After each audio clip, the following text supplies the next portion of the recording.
En 1872, un navire dérive seul, en plein océan. Son nom, le Marie Céleste. À bord, tout semble normal. La cargaison est intacte. Le repas est encore sur la table. Mais il n'y a personne à bord. Pas de traces de sang, ni de lutte, pas de corps, pas de lettre d'adieu.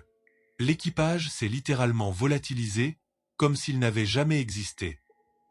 Plus de 150 ans plus tard, le dossier du Marie Céleste reste encore ouvert.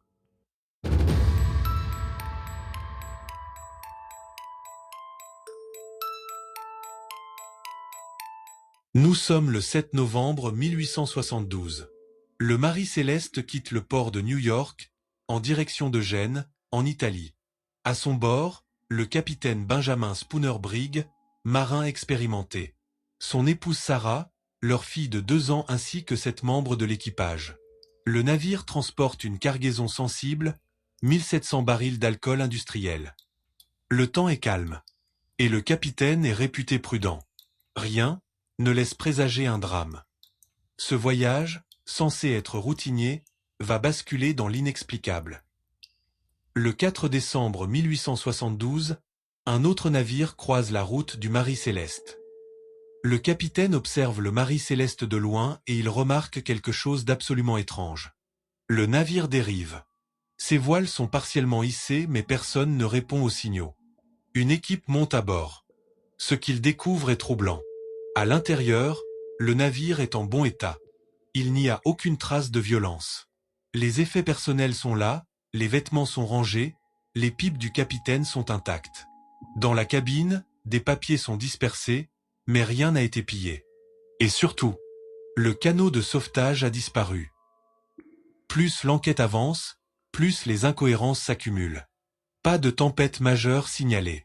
Pas de dégâts sérieux sur la coque. Pas de traces de combat. Pas de sang. La nourriture est suffisante. L'eau potable aussi. Le navire était parfaitement navigable. Mais alors pourquoi abandonner un bateau en pleine mer, avec une femme et un enfant à bord? Une véritable enquête est ouverte à Gibraltar. Les autorités s'interrogent. Et si l'équipage avait volontairement abandonné le navire, ou simulé un accident pour toucher l'indemnité de l'assurance? Dans les cas extrêmes, les autorités envisagent même un meurtre maquillé, pour faire passer la disparition comme un naufrage. Mais aucun élément ne confirme cette hypothèse. Le tribunal conclut. Aucune preuve de crime n'a été trouvée. Le dossier est classé sans suite. Mais le mystère, lui, ne fait que commencer. Aucune explication n'est certaine. Mais plusieurs hypothèses existent. La première théorie, c'est celle des phénomènes naturels extrêmes. Certains évoquent des phénomènes rares, comme les vagues scélérates, capables de surprendre même les marins expérimentés. Mais là encore, aucun dégât visible ni preuve matérielle ne vient appuyer cette théorie. D'autres soulèvent la piste de la piraterie, mais cette hypothèse également est rapidement écartée. Aucun objet de valeur n'a disparu et aucun signe de lutte ni de désordre n'a été retrouvé. Or, les pirates prennent ce qui a de la valeur, mais ici, rien n'a été touché. Une erreur de navigation? En effet, les instruments de navigation du bord présentaient certaines anomalies. Le capitaine aurait pu croire qu'il se trouvait plus près des côtes qu'en réalité. Par excès de prudence, et pensant pouvoir rejoindre la terre rapidement, il aurait décidé d'abandonner le navire, une décision qui se serait révélée fatale. Mais la théorie la plus crédible, c'est celle qui concerne la cargaison, car une partie était composée d'alcool, une substance extrêmement volatile. Selon plusieurs experts, des vapeurs auraient pu s'accumuler dans la cale et provoquer une détonation mineure, sans feu ni dégâts visibles.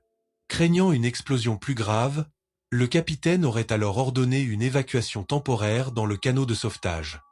Mais quelque chose aurait mal tourné. Le canot aurait pu se détacher, ou le navire reprendre de la vitesse sous l'effet du vent. Le Marie Céleste serait alors parti, en laissant tout son équipage derrière lui. Aujourd'hui, la majorité des historiens et spécialistes maritimes s'accordent sur un point. Il ne s'agit pas d'un phénomène paranormal. Mais ils reconnaissent aussi qu'aucune théorie peut réellement expliquer les faits. Que s'est-il réellement passé à bord du Marie Céleste? Encore aujourd'hui, aucune preuve définitive a été trouvée. Le Marie Céleste reste donc un cas unique. Un navire abandonné, en parfait état, sans explication officielle. Et c'est précisément ce qui fait, du Marie Céleste, un mystère encore irrésolu. Merci d'avoir regardé ou écouté cet épisode.